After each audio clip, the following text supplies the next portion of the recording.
Skoda Octavia CRM motor, Coolant Pump C location. So we've got this code for C.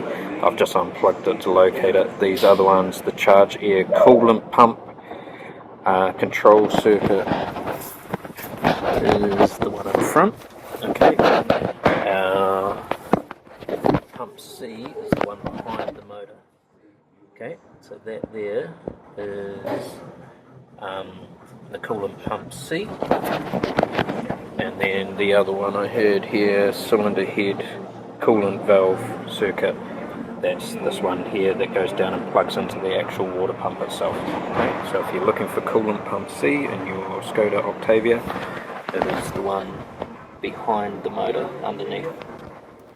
Okay, I hope that has helped you out today. Don't forget to click the like button and also click the subscribe while you're there. We've got a bunch of diagnostic solutions and tips and tricks for professional mechanics like ourselves, and also for the serious DIYs at home. So click that subscribe and the bell so you get notified, and we will see you in the next video.